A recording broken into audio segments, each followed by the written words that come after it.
Desmond Schaub, where they're driving pretty crazy on the shoulder there, Des. My goodness.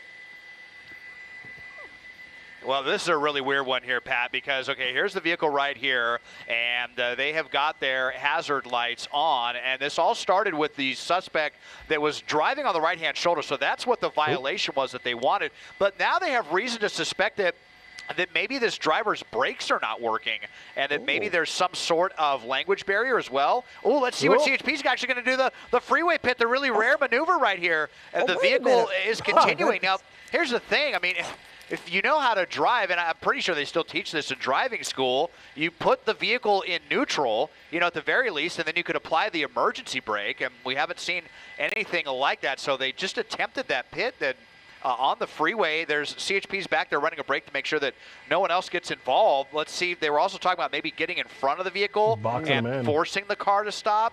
So just a very, very unorthodox pursuit here, Pat. Let's see what they're going to do as we're getting off at Highland. Almost sideswiped the officer right there. So we're headed towards the heart of Hollywood. Going to go by the Hollywood Bowl. We're still in rush hour traffic, so we got a bumper hanging on for dear life on this late model Lexus. I think it's maybe a GS sedan, but very, very weird one here, Pat, that's for sure. You know what, and if they couldn't stop, why wouldn't they just, what's going to happen here? Yeah. The brakes work there. Right. No problem stopping there. They could have just, in my opinion, pulled over on the grass or something, or kind of forced the car to, you know, to stop. Yeah, or at least take your foot off the gas. You don't have to keep accelerating just because your brakes don't work. Yeah, that doesn't make any sense at all. Now on Cahuenga Boulevard, right in Hollywood Hills. This is just, I don't know how, my goodness, I'm almost at a loss for words, believe it or not. This is real quick, the driver's on the phone with 911. So listening to that right now, the driver is on the phone with 911. He is giving them some information. I'm going to be very careful of what I relay here because I don't want to jeopardize anything. But the driver is on the phone with 911. Obviously, the dispatchers or the call taker at CHP telling him to pull over. The information is being relayed. Yeah. So I'm just listening to that. They're talking to him. So hopefully they'll be able to convince him to pull over.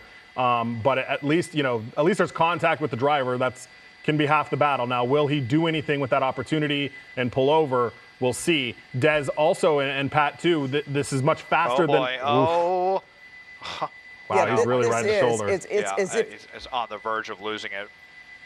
You know, we're looking at the fluctuation in speed there. So there is something clearly. They're going faster now. Yeah. They were going I'm almost scared to see what could happen here. They were going so slow to begin with that CHP was having to run a traffic break so that the regular traffic wouldn't catch up with him. So that's how slow we were going, and now we're pushing 80 miles an hour. So now, look at this. Oh, guys, this is just terrible. This is very frightening here because obviously they're accelerating. Oh, man. Right? And trying to fit through some very narrow areas. With the bumper we are hanging off almost in North Hollywood now. Actually, Universal City. I mean, northbound 101 here at Lancashire, just blasting along the right-hand shoulder. Again, that bumper could fall off at any second. There's all kinds of stuff on the shoulder, almost romping, almost like off-roading right there. Continuing on the freeway through the Gore Point. So this is, of course, that congested area approaching the Hollywood split. I know it. Boy, the northbound 101 here at almost at the 170. So got to be a decision coming up. This very congested intersection, but definitely not buying the brakes not working thing anymore after what we saw getting off of the Highland off-ramp there. I mean, now it's just super. I mean, if that pursuit wasn't dangerous enough that we were covering earlier, Pat, with that HVAC truck, this is even way, way worse. The speeds that we're looking at here and just what is going on behind the scenes on this one. And on the phone with the dispatcher as well. I mean, this person, there is definitely something going on. If they are just in a very, very troubled state of mind or what. But, yeah, I mean, 80 miles an hour zigzagging all over the place.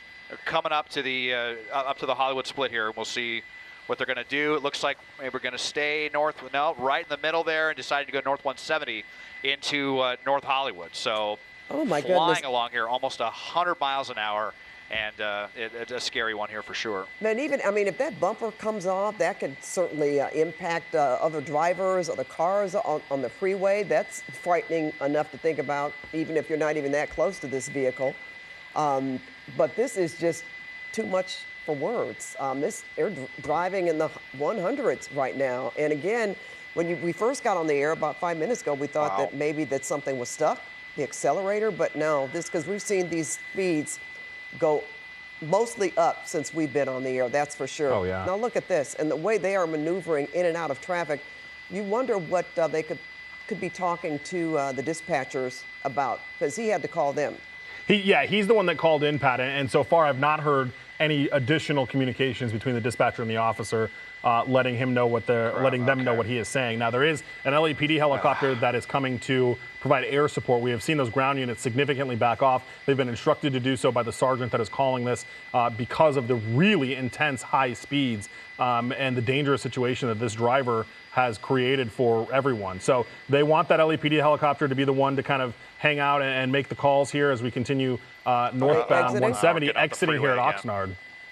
Yeah, right by NoHo West, right by the big commercial development right there, where a lot of people are probably headed after work to enjoy the evening. So, the movie theater, lots of restaurants, a grocery store, and stuff like that. So, and again, look, coming to a stop, no problem. Coming to a stop right here. So, that was definitely a bunk there. Now going into NoHo West. So, huge parking garage. We know we got the big parking structure right here. Yeah, there sure is. So let's see if that's what they're planning to do. That's what they're trying to do. I just see I thought no. I think it was actually the bumper, but there it goes. Almost. No. Yeah, I thought. Yeah, I kind of almost wonder why not, but as I didn't see any units directly behind the suspect. I'm just going to zoom out here and no, there is not. There we go. Wanted to go into that one. Yep. So, and right as LAPD's helicopter got overhead as well, but we'll keep the shot kind of wide and see if a sedan dragging a bumper comes out the other side. But this is quite often the strategy that we see, and just started with super rude driving on the right-hand shoulder, and then just decided to gamble during rush hour, damage the vehicle. We didn't hear anything about the vehicle being stolen, so just totally ridiculous all the way around. What is going on in that person's mind to do what they did down through Hollywood at 100 miles an hour, bumper flailing all over the place, but into the parking garage, as so many of the pursuits have been lately. Pat, go ahead. You mentioned the LAPD chopper overhead. Now, did CHP, were they over this? They were not behind this, because this started on the freeway, correct? It did, and CHP was the initiating agency, and this goes back to what we talked about yesterday, Pat, and we'll see. I don't know definitively that a request was made, but CHP is being more judicious with how they fly. And they did not launch on this one. They're not in the air right now. And again, if that's because they decided, hey, there's an LAPD helicopter that's much closer, let's just use theirs, we'll see. But yeah, there's certainly, SkyCal was the helicopter that was overhead when this guy went into the parking garage. Following them on the ground. There were some ground units on the ground, but then when he hit those triple-digit speeds, Pat, that's when they started to back off, yeah. Well, you know what? Des still has that picture up, and Des, you have not seen. Well, now we really don't know. He can just leave that car in the garage and come out as if he's just a pedestrian or customer, if you will. And we don't see any police cars, right, Des? Yeah, no police cars on this one, and I heard CHP clear the frequency as well. So I guess they've thrown their hands up on this one. We didn't really ever get a good look at that suspect either, so not much of a description to go on into a particularly large parking garage. Unfortunately, these have just really played into the favor of suspects, increasingly common. It's more than a weekly occurrence. It already has happened a couple of times this week already. So third pursuit of the day, this time ending in a parking garage, was able to get a lot of distance between the authorities. Was just getting too dangerous. I mean, we saw CHP taking a pretty aggressive tack, but that may have just been because they were under the working theory that the brakes weren't working and that the vehicle was malfunctioning, and that may have been why they even attempted that pit on the freeway in the first place. Very, very rare maneuver. Still seen that, only in the single digits in all my years covering these, but it didn't work, and that turned out not to be the correct theory anyway. And even though, I'm sure they could go find the vehicle with the bumper hanging off if they wanted, but I'm sure the driver is long gone and potentially enjoying one of the many great restaurants or movie theaters here at NoHo West. Well, that sort of takes a lot of nerve if that's what they're doing. Mike? Yeah, so he's back on the phone with dispatchers, and I can't tell if he's currently on the phone or made a call and hung up, but apparently told the dispatcher he's got to pick up his kid from daycare.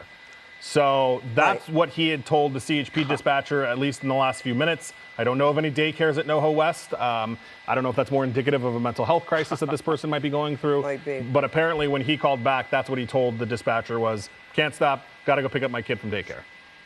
Well, I mean, in driving like that, that's not the very best idea. Right. Picking up a child, so that could have just been all part of a, I don't want to say plot, but just something, as you say, Mike, there may be something else going on there. I don't know. I mean, when you think about it, this started because officers saw him driving on the shoulder of the road, so, right? But then it just seemed to spiral into something just out of this world, where he's just driving like a bat out of you-know-where, just crazy. And the other thing, I was just listening, the airship, the LAPD airship that's above asked for the suspect description. They don't have one. They know he's a male adult, and that's it. They don't have a clothing description. They don't have anything for this guy. However, they do have his phone number, and it sounds like they do have his name. So it sounds like they'll try to run through that process of it. But for a helicopter in the sky or the ground units, they're not going to be able to pick out a person that's going to be able to walk around because he was going so fast, nobody was able to get a description of him. So they have his name and number because he gave it to them? Yes. Or he called in. That's how they got his phone number. So they can get that. Right. And so I can't tell. It's unclear if he gave them his name or if they were able to get it from running the phone number. But one way or another, it sounds like they know who he is and have his phone number. And the last conversation that he had with them, from what I'm listening to, was that he's got to go pick up his kid from daycare. Yeah, so he called back. Is that right? So Yep. he's called twice. So if they even didn't get it the first time, maybe they had a long enough conversation with him, right, to decipher where he was calling from and to get his name. All right, well, we still, Desmond, again, here we are, sitting looking at a parking garage and no sign of that vehicle coming out, that's for sure. So even if something's wrong, they may have the wherewithal not to come out of that parking lot with the car being damaged, knowing that, they could easily be picked up. Yeah, and they definitely got the license plate as well, and so even if he were to rip the bumper off so that wasn't, sticking out like the sore thumb that it was, I mean, they would still have the license plate, and that will get spread across the various agencies probably pretty quickly. That this person is a lunatic as far as the driving, and they're wanted in connection with that pursuit, and felony evading at the very least. It wasn't just the driving on the shoulder. We now know that something that was probably just going to be an expensive ticket is upgraded to a felony, and so now that's going to be on there, and maybe they'll find him at another time and hopefully get him without initiating another wild pursuit like that. And they do, Pat, I just heard they have his address.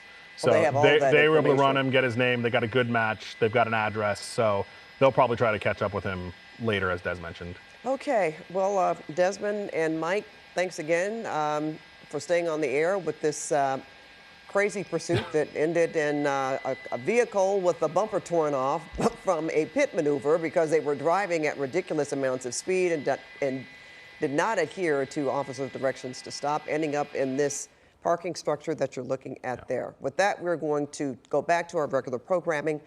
We will have more KCAL News at 8 o'clock.